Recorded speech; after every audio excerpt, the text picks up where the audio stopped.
Ya baik, Bismillahirrahmanirrahim. Assalamualaikum warahmatullahi wabarakatuh. Perkenalkan, nama saya Fauzi Barkah dengan NIM 2206165 dari Prodi Teknik Informatika angkatan 22 kelas E. Nah, di sini saya akan menjelaskan beberapa materi. Yang pertama yaitu hubungan antara teori bahasa dan otomata dengan komputasi. Yang kedua, sejarah bahasa pemrograman. Yang ketiga yaitu karakteristik dari setiap penerjemah bahasa formal atau bisa disebut translator. Nah, langsung saja yang pertama yaitu hubungan antara teori bahasa dan otomata dengan komputasi. Teori bahasa dan otomata merupakan bagian dari teori komputasi pada ilmu komputer. Beberapa teori komputasi datang dari bahasa dan rekayasa sistem, terutama yang berbasiskan matematika. Dalam hal ini, penekanannya adalah pada pemecahan masalah melalui contoh-contoh ilustrasi masalah dapat dikenali latar belakang dari suatu konsep dan hubungannya dengan definisi dan teorema yang ada. Hubungan di antara teori bahasa dan otomata dengan komputasi adalah bahasa dijadikan sebagai input oleh suatu mesin otomata. Selanjutnya, mesin otomata akan membuat keputusan yang mengindikasikan apakah input itu diterima atau tidak, dan komputasi berperan sebagai urutan langkah-langkah sederhana disusun dengan sistematis yang mengarah pada solusi masalah. Masalah itu sendiri juga harus didefinisikan dengan jelas dan tidak ambigu. Langkah-langkah dan prosedur pemecahan masalah tersebut harus dijelaskan menggunakan istilah yang sangat spesifik. Nah, lanjut ke bahasan yang kedua yaitu sejarah bahasa pemrograman. Sejauh ini, ada beberapa generasi bahasa pemrograman sejak tahun 1940-an sampai dengan saat ini. Di antaranya yaitu generasi pertama atau disebut juga sebagai machine language.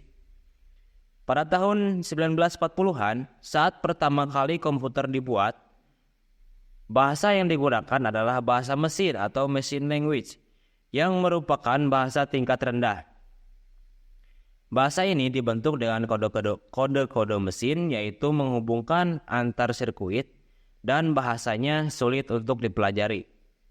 Pada generasi pertama, bahasa pemrograman lebih berorientasi pada mesin. Semua program yang dibuat harus dikodekan ke dalam bahasa mesin sehingga memerlukan waktu yang sangat lama. Machine language sudah jarang digunakan pada masa kini karena sulit untuk dipelajari dan tidak efisien dalam pengerjaannya. Bahasa pemrograman ini menggunakan bahasa komputer atau biner yang tersusun hanya dengan dua angka yaitu 0 dan 1. Lalu generasi kedua atau assembly language atau juga disebut assembler. Dikembangkan dari generasi pertama pada tahun 1960 diciptakanlah assembly language. Bahasa pemrograman ini memiliki program khusus yang bernama assembler. Bahasa ini mampu menerjemahkan kode langsung ke dalam bahasa mesin. Kode pada bahasa ini pun memiliki nama yang sudah diingat seperti ADD, SUB, MUL, MOV, LOB, dan masih banyak lagi. Lalu yang selanjutnya yaitu generasi ketiga atau High Level Programming Language. High Level Language adalah bahasa pemrograman yang diciptakan untuk mempermudah langkah komunikasi antar komponen milik komputer tadi. Bahasa ini ditulis dalam rangkaian kata-kata yang masih bisa dipahami oleh manusia. Contohnya adalah C++, C, PHP, Python, dan lain sebagainya. High Level Programming Language muncul dikarenakan sulitnya menggunakan machine language dan juga assembly language. Muncullah bahasa pemrograman generasi ketiga. Generasi ini disebut high level karena mudah dipahami dan sudah memiliki penerjemahnya sendiri yang disebut compiler dan juga interpreter. Lalu yang selanjutnya yaitu generasi keempat atau 4GL atau Fourth Generation Language. Generasi ini disebut sebagai generasi query yang memiliki struktur tertentu dalam bahasa pemrogramannya serta cocok digunakan untuk mengakses suatu data. Generasi ini disebut sebagai generasi query yang memiliki struktur tertentu dalam bahasa pemrogramannya serta cocok digunakan untuk mengakses suatu data.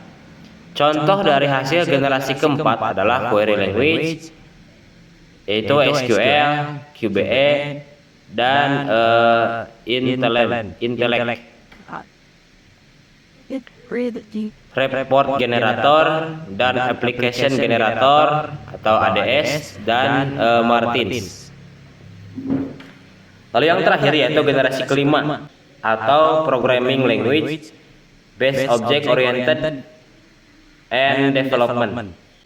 Bahasa pemrograman dari generasi ini memfokuskan untuk membuat sistem yang efisien serta memberikan fitur otomatis dalam membuat suatu program.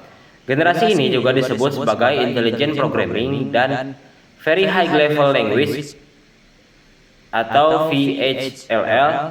Salah satu contoh bahasa pemrograman ini adalah LISP dan Prolog.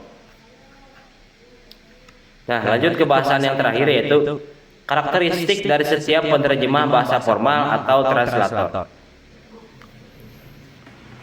Penerjemah bahasa formal atau translator dibedakan menjadi 3 macam yaitu assembler, compiler, dan juga interpreter. Yang pertama yaitu assembler. Assembler adalah program penerjemah yang bertugas untuk menerjemahkan kode sumber dalam bahasa rakitan atau assembly ke dalam bahasa mesin. Mirip seperti compiler tetapi lebih interaktif seperti translator. Bahasa yang dipakai juga sulit dipahami karena merupakan bahasa pemrograman tingkat rendah yang hanya dipahami oleh mesin CPU komputer. Yang kedua yaitu compiler. Compiler adalah program penerjemah yang bertugas mengubah atau mengonversi semua kode sumber selain dalam bahasa rakitan, biasanya dalam bahasa pemrograman tingkat tinggi ke dalam pemrograman tingkat rendah atau menjadi kode objek. Hasil berupa kode objek inilah yang dapat dijalankan oleh komputer. Proses untuk melakukan penerjemahan ini bisa disebut kompilasi. Compiler membutuhkan waktu untuk mengerjakan tugasnya sebab penerjemahan bahasa kode ini juga harus tersimpan ke memori. Durasinya sangat bergantung pada kemampuan compiler serta spesifikasi perangkat komputer. Lalu yang terakhir yaitu interpreter. Mirip seperti compiler, interpreter adalah program penerjemah yang mengubah program atau menerjemahkan satu persatu instruksi ke dalam kode sumber.